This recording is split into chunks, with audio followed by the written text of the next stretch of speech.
But if Constantine was the worshiper of a sun god, how could he have championed Christianity? Unless he created a new version of Christianity, partially fashioned in the image of Mithraism. To do that, he would have had to convince Christians that he was one of them, while in reality supporting the introduction of pagan ideas into their faith. And to do that, I believe Constantine needed the help of someone working on the inside of the early Christian church. Constantine is known to history as the emperor who converted the Roman Empire to the teachings of Jesus. But the Arch of Constantine has no Christian symbolism on it whatsoever. And evidence found beneath the first Christian churches suggests that Constantine fused Mithraism with Christianity to win the patronage of the powerful Roman elite. What did Constantine really believe in? The only direct link we have to Constantine is his arch, which is adorned by pagan symbols. But on it, we can also see reliefs depicting 3 former emperors: the philosopher Marcus Aurelius, the conqueror Trajan, and the statesman Hadrian, all stolen from previous monuments and strategically recycled for his arch. Begging the question, why would Constantine decorate a monument to his own achievements with reliefs taken from other emperors? Unless he was really saying something about himself. Isn't he telling us what everybody thinks are winners are really losers? And me, I'm the real winner. At the end of the day, I'm going to refashion the world in a way that Hadrian, Trajan, and Marcus Aurelius could not even imagine. I would agree with you that Constantine would have been very happy if people looking at his arch had been able to take away the message that he is going to supersede the legacy of even Rome's best previous emperors. But how was he going to do that? The answer may lie at the very top of the arch. Here, there is an inscription, and it states in Latin, Instinctu Divinitatis, which describes Constantine as divinely inspired. But if it's not Jesus who's inspiring him, which God is?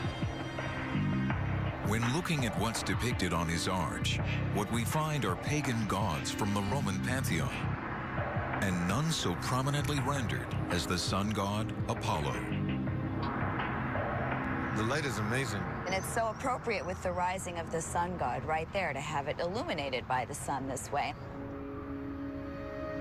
Before Constantine's alleged vision, he followed the official religion of the Roman Empire, the imperial cult, a pagan religion that worshipped Apollo above all else.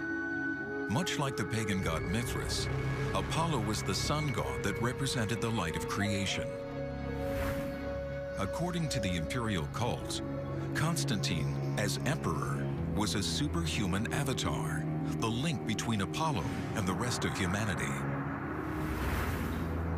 And from the archaeology, it's clear that Constantine bought into this idea completely. He commissioned this 12-meter statue of himself. And not surprisingly, the statue came with an enormous head. Built into the statue's healthy hairline may be evidence that Constantine believed he was more than a mere representative of Apollo. There are dowel holes that certainly were for some kind of insert, and it seems likely that it was for a rayed crown. That's not Christian to me. To me, that's saying, I am God. Right. There's absolutely no humility in any of Constantine's self-fashioning. I mean, he's very happy to have a 40-foot-tall statue of himself looming over this space in the center of Rome. He allows cities in the north of Italy to erect cults to his family, to worship him as a god. He's aloof, he's giant, and he's godlike. Yes, he's superhuman. He is superhuman. The image of Constantine with sun rays emanating from his head not only matches the earliest images of Apollo, it also matches the iconography of Mithras. And is it just coincidence that Christian art begins to depict Jesus the same way, with a halo of light around his head? Or was Constantine combining all the gods of light into one? When Constantine claimed to have had a vision at the Milvian Bridge, which religion was Constantine truly embracing? Did Constantine abandon paganism for Christianity? Or did he blend Apollo and Mithras into Jesus Christ and then refashion all three in his own image? As it turns out, when Constantine had his arch built, he topped it off with a bronze portrait of himself. Destroyed in antiquity, this statue depicted him riding the same kind of chariot as Apollo, seemingly taking off into sunny skies. The people of Constantinople conducted divine services here. And yet, Constantine's statue of Apollo was not like other pagan images. He did make a slight modification to it. He replaced Apollo's face with his own. But what's even better is the tradition continues that in this statue, he put a relic of the true cross. So he's attaching relics of Jesus to, or inserting them in this statue. So he erects a statue of himself, and this statue depicts him as Apollo, but for good measure, we've got a little bit of the true cross mixed in. Yes. Did Constantine pull off the greatest hoax of all time by pretending to be a Christian? Was he actually equating himself with both Apollo and Jesus? Or did he merely see himself as their special emissary? To find out, Simca returns to the arch. But this time, he's not looking at what's on the arch. This time, he's looking at how the arch was positioned. From this bird's-eye view, he's reminded that Constantine's arch is off-center by almost 2 meters from the original road that ran through it.